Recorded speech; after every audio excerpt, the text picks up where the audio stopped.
صدر مملکت آصف علی زرداری نے متحدہ عرب امارات کے نائب صدر شیخ محمد بن راشد ال مکتوم سے ملاقات کی۔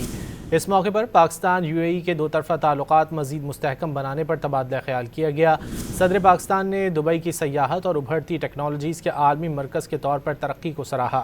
دونوں رہنماؤں نے بندرگاہوں، لاجسٹکس، انفراسٹرکچر، IT اور دیگر شعبوں میں تجربے سے استفادے پر گفتگو کی۔ صدر مملکت آصف علی زرداری نے متحدہ عرب امارات کے نائب صدر شیخ محمد بن راشد ال مکتوم سے ملاقات کی۔ اس موقع پر پاکستان UAE کے دو طرفہ تعلقات مزید مستحکم بنانے پر تبادلہ خیال کیا گیا۔ صدر پاکستان نے دبئی کی سیاحت اور ابھرتی ٹیکنالوجیز کے عالمی مرکز کے طور پر ترقی کو سراہا۔ دونوں رہنماؤں نے بندرگاہوں، لاجسٹکس، انفراسٹرکچر، IT اور دیگر شعبوں میں تجربے سے استفادے پر گفتگو کی۔ صدر مملکت آصف علی زرداری نے متحدہ عرب امارات کے نائب صدر شیخ محمد بن راشد ال مکتوم سے ملاقات کی۔ اس موقع پر پاکستان UAE کے دو طرفہ تعلقات مزید مستحکم بنانے پر تبادلہ خیال کیا گیا۔ صدر پاکستان نے دبئی کی سیاحت اور ابھرتی ٹیکنالوجیز کے عالمی مرکز کے طور پر ترقی کو سراہا۔ دونوں رہنماؤں نے بندرگاہوں، لاجسٹکس، انفراسٹرکچر، IT اور دیگر شعبوں میں تجربے سے استفادے پر گفتگو کی۔